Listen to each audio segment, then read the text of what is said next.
talk about these two different kinds of worlds that we could separate functions into. This world, we're going to say that is the world of functions. Functions such as sine and arctangent and things like 1 over 1 plus x squared, and you can add a whole bunch more to these. For example, you could say, well, what else could be here? Log functions, so you could have ln of 1 plus the square root of x there. You could have exponential functions as well. You could try something like e to the x squared plus 1. You could try more crazy things like 1 over ln of x plus 2. All sorts of things. This is the crazy world of functions. Now, the thing that makes these challenging is, among other things, things like evaluating them. Sine of x squared, you could possibly evaluate that for maybe 0 degrees or pi or something easy, but if somebody gave you a random argument here, it'd be a bit difficult to evaluate by hand.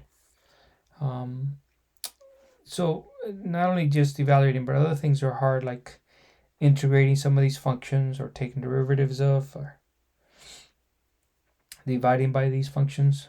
Anyways, the list goes on and on. Now, that might mean nothing until I tell you about the other world. In the other world, you have things like real simple things that, like polynomials such as 1 plus 3 plus x plus 5x squared. It's a degree 2 polynomial, or you could take a degree 3 polynomial, or whatever. The point is that this world over here is so much easier than the other one. It requires nothing more than just to evaluate. For example, it requires that you know how to add or subtract, and it requires that you can multiply. You can multiply half times x, or a third times x to the third. So if you know how to add and multiply, you can find your way around this world real easily. All it is just adding, subtracting, and multiplying. So evaluating these polynomials is quite easy, as is finding integrals, if you have to find integrals of that, or derivatives, or any of those things. So you could pretty much say that everything here in this world is so much simpler than the other one. This is a world of Fridays, like today's Friday, tomorrow's Friday, the next day's Friday too. You just love every day. Or the world of Saturdays. This world over here is the world of Mondays. Oh man, you got to evaluate sine of 32 degrees. Good luck with that. Or arctangent of 1 over 7. Yeah, this is the world of Mondays. Today's Monday, the next day's Monday again. And on and on and on. That's the two worlds. Now, what does that have to do with our course, you may be wondering? Well, our course, Calculus 2,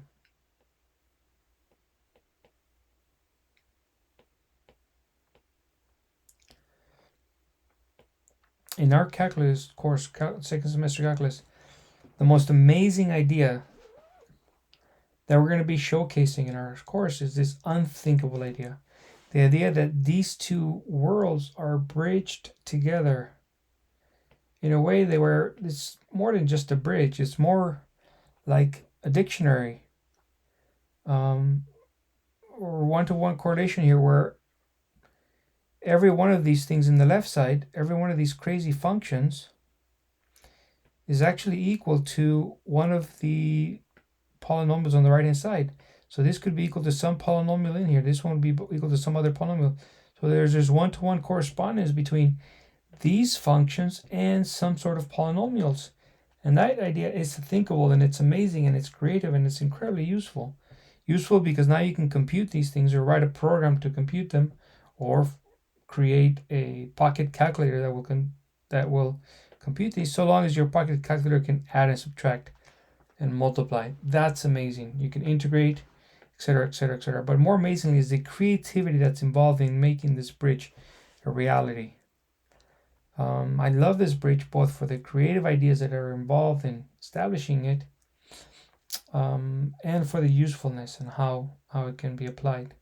I'll just mention one more thing on the usefulness. If you were to Google not some, but the most beautiful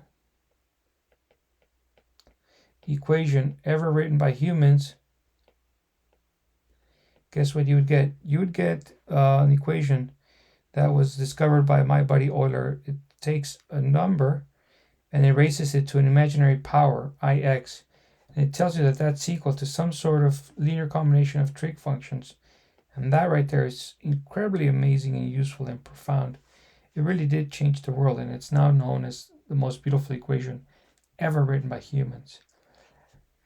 This is such a nice place in life to be, because now you're in this class called Calculus 2, and you using this amazing bridge between functions here, for example, functions, polynomial functions, and these things that don't look like polynomials, and these other things that are clearly polynomials. Using this bridge, we will be able to prove and establish, as Euler did a long time ago, over 300 years ago, where he came upon the most beautiful equation that would ever be known for at least the next, I don't know how many 100 years.